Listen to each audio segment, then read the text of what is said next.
Welcome to Marketplace Tech Bytes, our weekly review of some of the biggest stories making headlines across the industry. I'm Stephanie Hughes. This week, Anthropic holds back on releasing its new powerful AI model. A Wisconsin city votes for a measure that could restrict future data center development. And Artemis 2 sets a record for flying the farthest in space. I'm joined by our regular contributor, Joanna Stern. She is the founder and chief of everything at the media company New Things. Hey, Joanna. Hey, how are you? Good. So we are going to start with our bite of the week. This is one number that gives us a hint about something that happened this week in tech. Joanna, what is your bite? We're going to talk about this soon, but my number is 27, and it is because there was a 27-year-old vulnerability found in code, which was a security issue. And this was found by Anthropic's new model called Claude Mythos, which we're going to talk about soon. But this basically AI found a 27-year-old exploit that's been there 27 years that humans didn't find. Yeah, so let's talk about this. So the AI giant Anthropic announced this week it has a new model. It's called Claude Mythos Preview, and the company says it's extremely good at finding security vulnerabilities. So good, in fact, that Anthropic's not releasing the model to the general public. It doesn't want bad actors to be able to use the AI to exploit security vulnerabilities. Instead, it's granting access to a group of over 40 companies and tech organizations, including Google, JP Morgan Chase, the Linux Foundation. This collaboration is called Project Glasswing. And here's one Anthropic researcher, Nicholas Carlini, talking about the AI model in a video from Anthropic. I found more bugs in the last couple of weeks than I found in the rest of my life combined. We've used the model to scan a bunch of open source code. And the thing that we went for first was operating systems, because this is the code that underlies the entire internet infrastructure. For OpenBSD, we found a bug that's been present for 27 years, where I can send a couple of pieces of data to any OpenBSD server and crash it. So, you mentioned OpenBSD. That's an operating system. Joanna, you are really comfortable with AI. You just wrote a book about how much you use it. How scared does this make you feel? I guess scared, but I think we knew this was going to come. And so I think what I've been really thinking about here is the dichotomy of this, right? This is really great on one hand, right? That you just heard that Anthropic engineer talk about how they're able to find exploits and vulnerabilities that have been around forever that they never would have found before. So, wow, good on one hand, right? Yeah. On the other hand, terrifying and bad because now AI could just use those exploits to hack us all. And so this is the case with any technological tool. There can be good, there can be bad, and it depends on the hands that it's in. But yeah, this is significantly powerful, and so powerful that Anthropic has said, hey, we don't want to release this to the public yet. We're only going to release it to people we think that will do good with it to protect our operating systems and protect the public. And OpenAI has even said, I believe it was today, or there's some reporting today, that they're going to do the same with one of their next models. This is going to be sort of a thing that starts to happen in the AI industry where the models don't go out immediately to the public. They go to these kind of security researchers. They go to specific companies to test them before they go out to patch things like this. Yeah, years ago, I produced an interview with the sci-fi author William Gibson, where he said that he's come up with some ideas that he's put into his manuscripts and then taken out because he didn't want the ideas to proliferate. And this move from Anthropic kind of reminded me of that in a way. And it made me wonder, how often do you think AI companies are going to need to self-edit in the future? We're seeing it right now. We're seeing it across the board with other things that they're working on, right? Things that Anthropic has said, we do not want to put this in the hands, as we saw with the DOJ. We do not want to have permissions around using our technology for mass surveillance. We don't want to have our technology used for creating mass weapons of mass destruction. And so the question is going to be more around policy and safeguards that we as humans put in place than the progress of this kind of technology, which is a very scary place to be. It makes me wonder if this could hurt revenue for these companies, but also kind of be good marketing at the same time. Yeah, it's like great marketing that you're made the most powerful AI that can bring down computer systems all over the world. doesn't everyone want that model? Yay. You can end You can have it. civilization. You could end the markets, but yeah, you have money while you're doing it. There is a whole cybersecurity industry of extremely talented humans who are good at spotting vulnerabilities. How do you think this new model and others like it could affect how that industry functions? Well, we heard it in that bite from the Anthropic engineer, right? In the sense that I think it's similar to what we're seeing in other industries, especially around coding right now, where humans are managing AI agents. They are doing some of the work, but most of their work is telling AI what to do.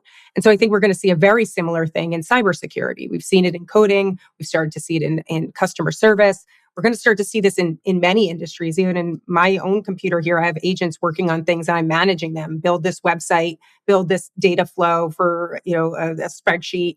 And so that's, I think, this new way of working that's going to hit most industries. Anthropic has, of course, been deemed a supply chain risk by the Pentagon.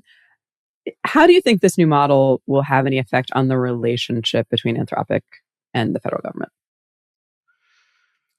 I wish I knew the answer to that one. I think Anthropic wishes they knew the answer to that one.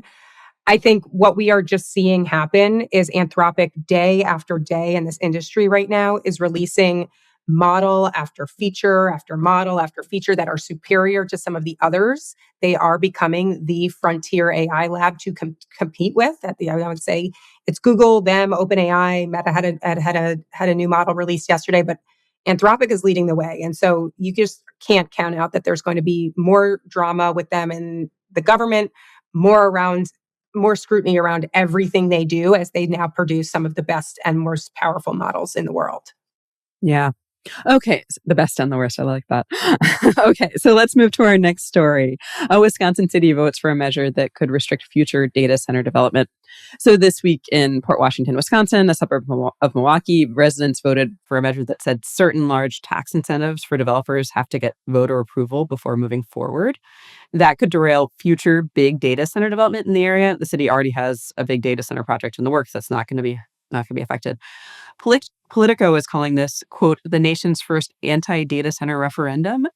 How likely do you think we are, Joanna, to see similar restrictions from voters in the future? I think we're seeing this across the country, and even here where I live in New Jersey, on a much more smaller scale than what's happening in Wisconsin. We saw in a town here, the voters sort of rising up and saying, we do not want a data center built in our backyards. And the government saying, okay, we're going to fight this company that wants to put this up. Now, it wasn't even a massive AI data center, but you see this happening. You see this happening at the ground level. I think this is a really interesting one because it's not only about not having this built, but also seeing the incentives that could go to voters and to the community. So it's hopefully more of a realistic version of what might happen here.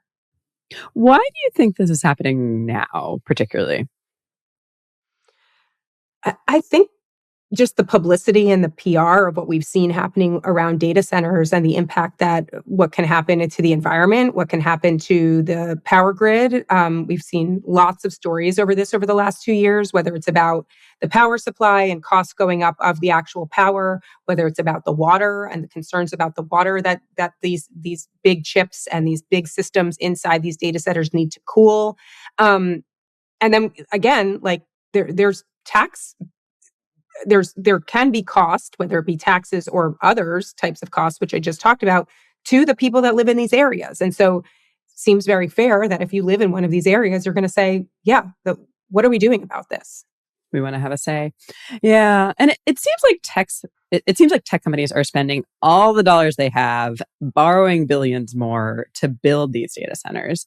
And it makes me wonder if pushback from regular Americans could keep that development from happening, and what that would mean for what these, for these companies putting everything in to data centers. I mean, I still think we're going to end up with ways that we're going to see data centers taking over certain parts of this country. I think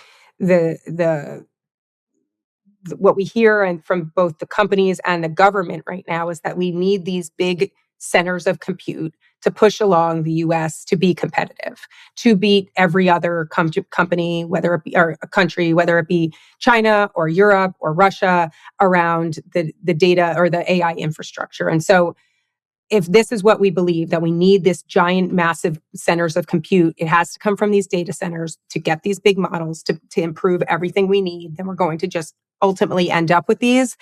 Again, it's how is the public, how are our elected officials going to structure that so it does not have massive impact on the financial and social and cultural lives of Americans? Yeah.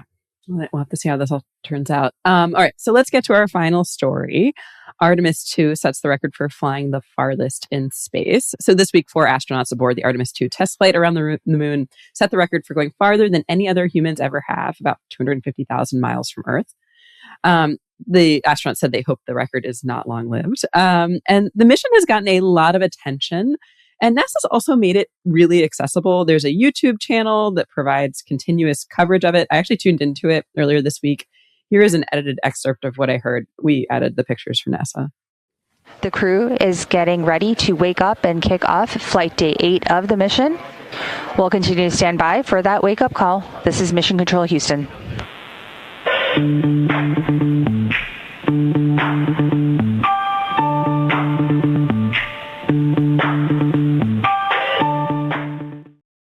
And, when I had this on in the background, it was kind of really nice. Like I was just living my regular work life, here. And it sort of felt like I was there with the astronauts. And it made me wonder, Joanna, what do you think this kind of access does for NASA? You mean the social media access, the That's constant right. live streams? That's right. Yeah. I mean, I think it's been amazing, right? You have people of all ages tuning in. I was on the YouTube channel last night, and it's like millions of followers of just the account. That doesn't even take it into account the actual people that are watching the stream. And the streams for some of the time is just super boring. And it was just the outside.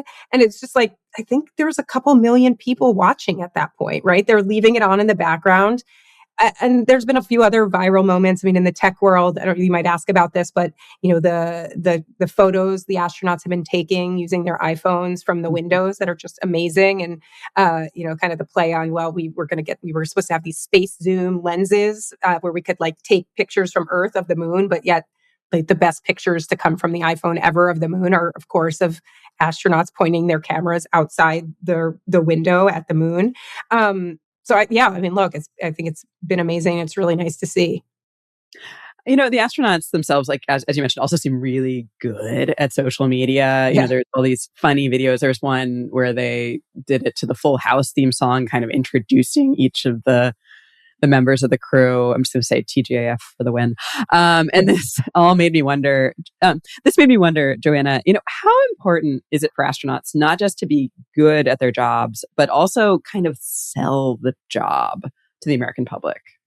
I mean, I think now more than ever, where we are lucky right now. We have a renewed interest in our space programs. We have independent companies, private now, going to space, trying to really think about what is the future of space exploration looking like. But for so long, we have not had that, right? It's not been, since the 1970s, where there's been this mass public interest in watching things, both the innovation in spacecraft, but also the innovation in what we're seeing from these astronauts, right? In telling us about the experience, describing. There was just a really nice moment where one of the astronauts too was describing what he was seeing, and again reminded me of early space programs and hearing from these astronauts. But now with social media, now that they can make that message go, and there can be these viral moments, whether they're doing funny things or they're, I saw one too, to your point, they're passing around the tiny microphone and it's floating, and it's so it's amazing.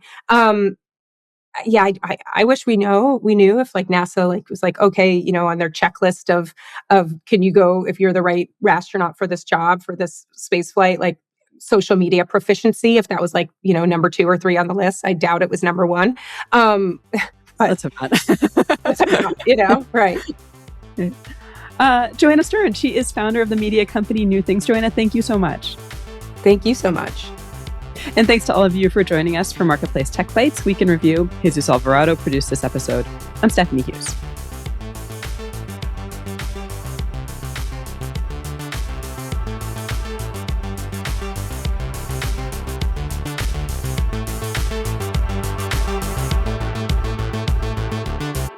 This is APM.